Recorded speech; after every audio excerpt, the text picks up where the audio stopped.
Now, this first tactic is one that I call the queen mother of all tactics. It's the tactic I use more than any other.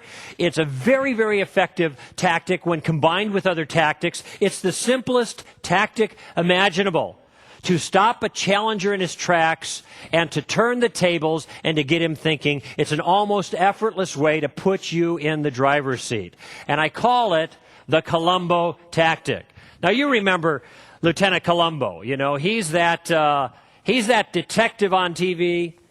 He's got that certain way about himself. He's got this old trench coat he wears, looks like he slept in it. Maybe he did. He's got that stub of a cigar, right? And a little pad of paper. But he's never got a pencil. He's always got to be digging around for his pencil. He can't find it anywhere. And he walks around the crime scene scratching his head, looking kind of stupid. I mean, this guy looks stupid, but he's stupid like a fox. He looks like he can't think his way out of a wet paper bag, but he's got a plan. And at some point, you'll see him. You know how he does that. He'll be walking around totally befuddled, scratching his head, thinking. And at some point, he stops, and he says something like this. I don't know. There's something about this thing that bothers me. Do you mind if I ask you a question? You know how he does that, right? And he gets his answer back. Oh, yeah, well, you're very intelligent. One more ting.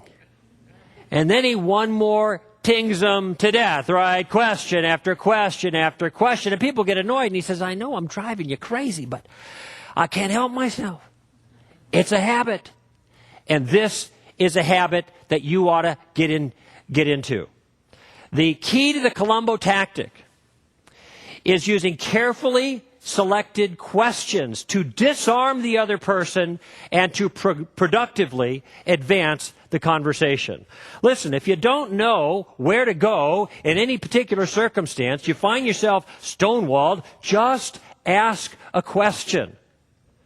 Never make an assertion when a question will do. Don't start preaching at somebody right away. Try to find some way to advance your point by using questions instead. And with a little planning and a little practice, this can become second nature. Now, this approach offers tremendous advantages. Questions, for example, are interactive. They invite others to participate in what you have to say. Questions can make headway without even having you expose your point of view. I encourage people who are at work and they're not allowed to witness, tell people about Christ or talk about religious things, that instead of talking about it themselves is just to ask the questions, because when you ask the questions, you're not stating your point of view. Questions also can serve to shift the burden of proof on the other person if they're making the claim. But most importantly, these questions, using the Columbo tactic, keeps you in the driver's seat. Now, some of you might know Hugh Hewitt. He's a national broadcaster, a conservative guy, great Christian guy, and a fine ambassador for Christ. And he's written a tremendous little book called In But Not Of. And it's got 60 or so chapters. They're all short vignettes that are meant to instruct you on how to be a more effective ambassador for Jesus Christ, essentially. And one of his chapters is entitled, Ask at least half a dozen questions in every conversation. Now, why does he say that? Because he knows that when you ask the questions, the other person actually thinks you're kind of interesting and a good conversationalist.